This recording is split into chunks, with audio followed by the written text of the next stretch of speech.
GST வரிமுறையால் அனைத்து தரப்பினரும் பலன் பெறுவார்கள் என அரசு கூறி வரும் நிலையில் இதனால் தங்களுக்கு பாதிப்பு அதிகம் என்கின்றனர் மாற்றுத்திறனாளிகள். ஜூலை 1ஆம் தேதி முதல் அமலாகவுள்ள ஜிஎஸ்டி முறையில் மாற்றுத்திறனாளிகள் பயன்படுத்தும் பொருட்களுக்கு 5 முதல் 18% வரை வரி நிர்ணயிக்கப்பட்டுள்ளது. இதனால் மாற்றுத்திறனாளிகளுக்கான நாற்காலி, பார்வையற்றோர் பயன்படுத்தும் கைத்தடி, பிரெய்லி தாள்கள் உள்ளிட்டவற்றின் விலை உயரும் அபாயம் உள்ளது. இப்போ புதுசாக அறிவிச்சுக்கிற ஜிஎஸ்டி வரியில் மாற்றுத்திறனாளிகளோட உபகரணங்களுக்கு 18% வரி விதிச்சிருக்கிறாங்க. கண்டிப்பாக இது மாற்றுத்திறனாளிகளுக்கு மிகப்பெரிய ஒரு பாதிப்பாக தான் இருக்குது. உணவுப் பொருட்களுக்கெல்லாம் காய்கறிகள் இந்த மாதிரி இதுக்கெல்லாம் 0% வரி தான் பண்ணியிருக்கிறாங்க ஜிஎஸ்டியில்.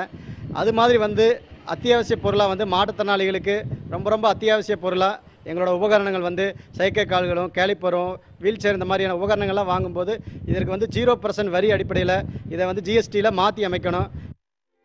மாற்றுத்திறனாளிகள் நலன் கருதி அவர்கள் பயன்படுத்தும் பொருட்களுக்கு வரி குறைக்க வேண்டும் என்ற கோரிக்கை மத்திய அரசிடம் ஏற்கனவே வைக்கப்பட்டுள்ளது.